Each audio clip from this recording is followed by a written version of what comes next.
This is my review of set 75401 Ahsoka's Jedi Interceptor. It comes with 290 pieces and 3 minifigures and retails for a price of $45. More on that price later, but in the box you'll find 3 numbered bags, an instruction manual, and a sizable sticker sheet. With all that being said, if you enjoy, please consider liking the video, and I'll see you after the build. The set is built, and I have to say I'm pretty impressed. Starting off with the minifigs, first we have Padawan Ahsoka, and this is probably the best Ahsoka LEGO has made in a while. The front print is very nice, as well as the back printing, and Ahsoka also comes with a double-sided face, one that's more neutral / happy, and one that's more aggressive. This minifigure also implicates the use of the posable mid-legs for Ahsoka to get that younger effect, which, given that she is at the Padawan stage, is very fitting.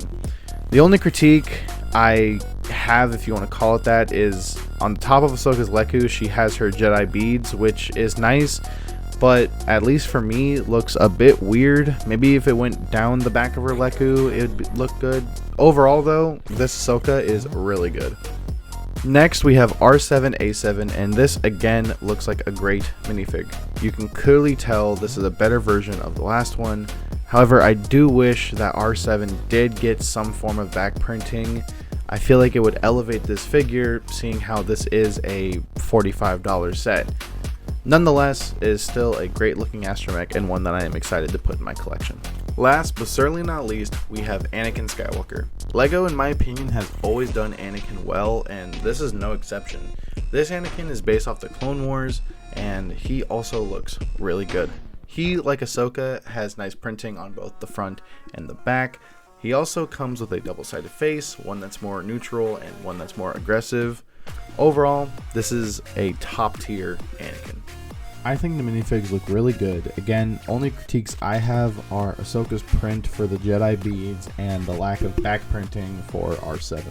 Now, like I said earlier, I'm pretty impressed with this Interceptor. Starting at the cockpit, it looks pretty good, though something that kind of threw me off was this red circle piece under the front windshield. It just doesn't look the greatest, but it's not the end of the world.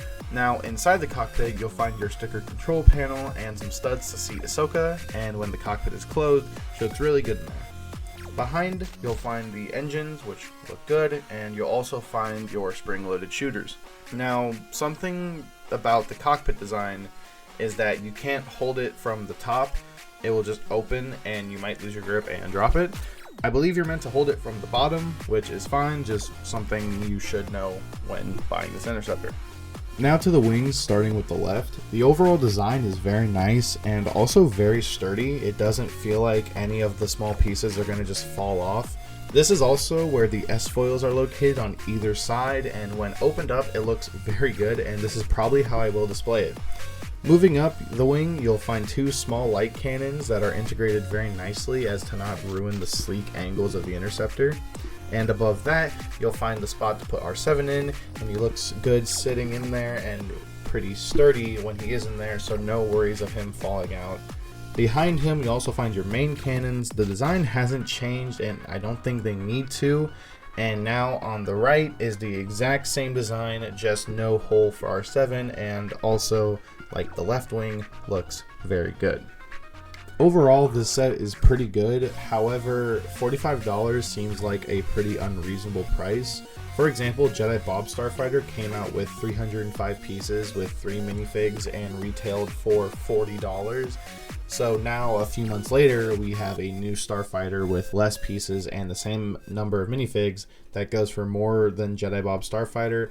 To me, that just doesn't seem right. Now, I think if you have the means and you can't wait, then yes, I would say buy it now. However, for most, I would highly recommend just wait until it goes on sale.